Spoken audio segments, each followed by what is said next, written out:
All right, what's on everybody's mind today? Chris Hilton, did he practice today? Chris Hilton practiced today. To what capacity? Let me get my crystal ball. He was in full capacity. Yep.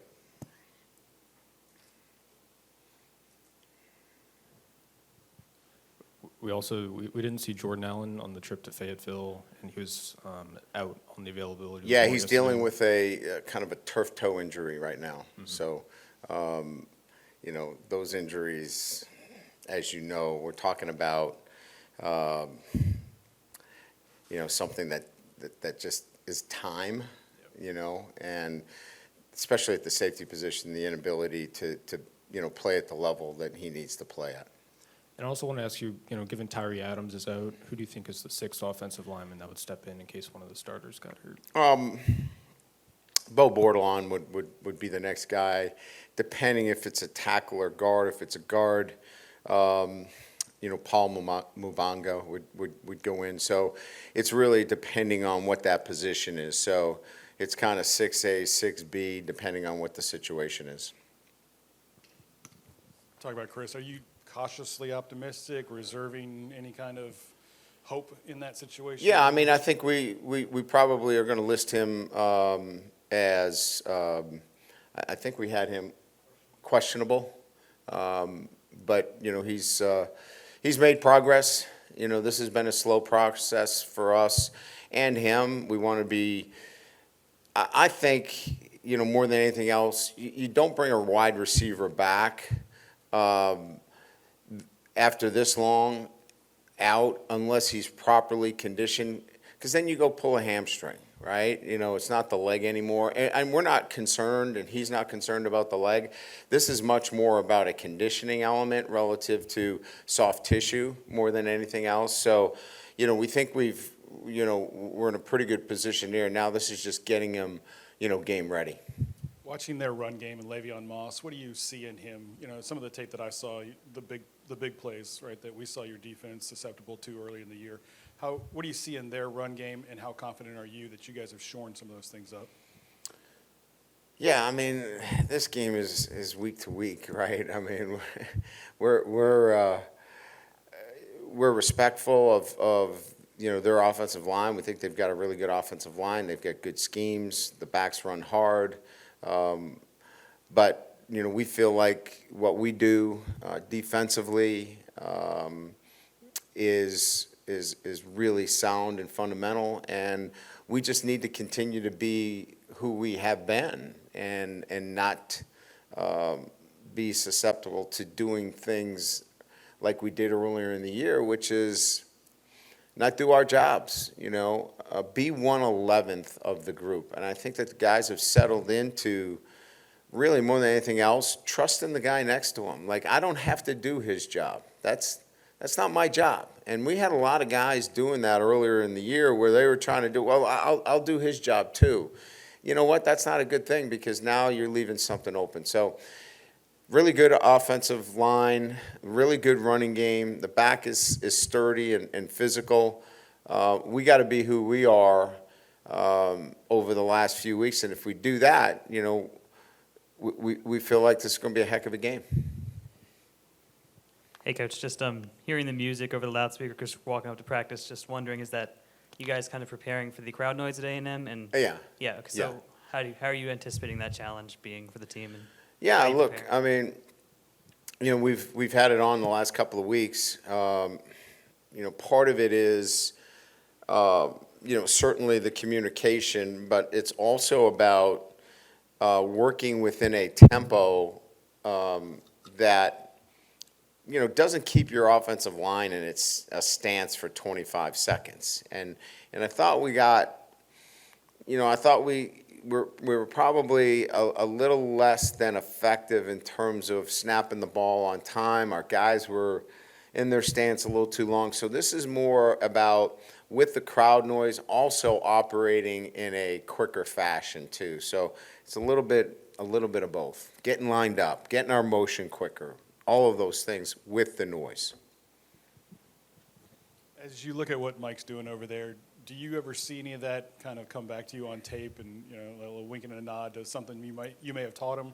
Or is that more operational and stuff you wouldn't see on film? No, it's much more the way they play. The back end is a lot more familiar to me than the front. The front, they do some things that are a bit different than he did when he was at Notre Dame. But that's typical. You're gonna fit it to your personnel. We didn't have some of those dudes that he's got at Notre Dame. But the back end looks familiar, but again, I think this is really about Coach Elko's style and the way they play and how they play, and very thoughtful in terms of how and what they're trying to do, right? There's a plan, in terms of their coverages match what they're doing up front and by down and distance based upon who the opponent is. Each week, there are different coverages matched with the fronts based upon who they're playing. This is not a cookie cutter approach. This is against Mississippi State, we're going to do this. Against Arkansas, we're doing this. Against Notre Dame, we're doing this. And that's, the style of a coach who, clearly knows what he's doing.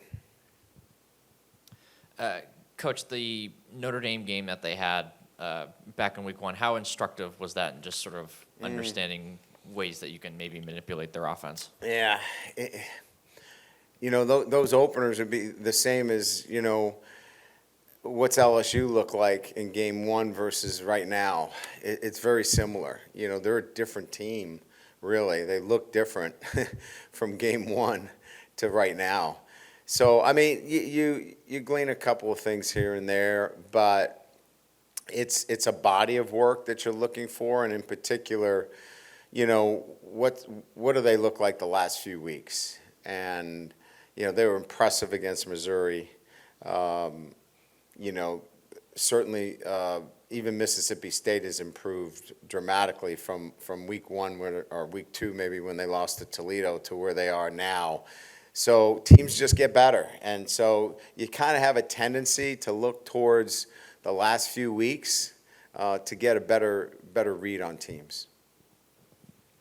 Coach, along those same lines, how much has this team grown in that span from the first game compared to now? I know you were talking about how both teams have that similar trajectory of how you started to now. What would you say the biggest area of growth for this team has been? Yeah, I mean, I think we didn't really have a true identity in terms of who we were, earlier in the season.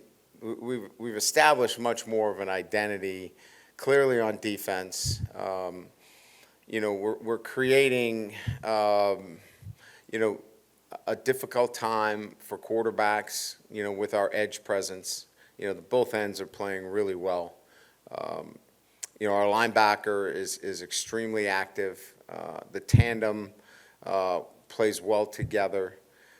We're getting plays at the safety and cornerback position. So, defensively, we're getting off the field. So, that clearly is an identity of a defense that is keeping the points down, eliminating the big plays, and getting turnovers. So clearly identity is being driven, by that play at those 3 levels. On the offensive side of the ball, I think the thing that stands out is that, the quarterback, when he needs to make plays in the toughest times, he's making plays. I mean, he's a playmaker. So you got a playmaker quarterback. You got receivers that are difficult to defend because you've got a number of them, including a tight end. And then an emerging back and Caden Durham, who's really helped our running game. So, those pieces are kind of, coming together at the right time as we work our way through the season. Ryan, as you see the season going on, better coverage in the secondary, and sacks and disruptive plays, and a play like Weeks made Saturday. How much of defense is that confidence, that figuring out that or knowing that you can go and affect the other team, you don't have to just be kind of reactive?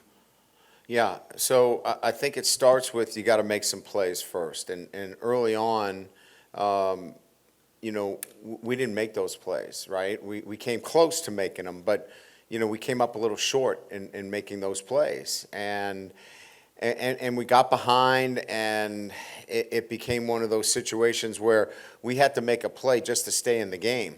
Now we're making plays, and it's really changing the complexity of the game.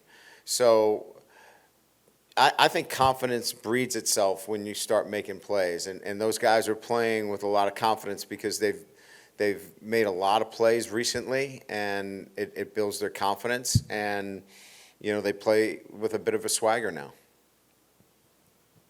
Do you take any time this week to talk about the focus on just this weekend and not what the potential of this weekend could mean down the road? Oh, yeah.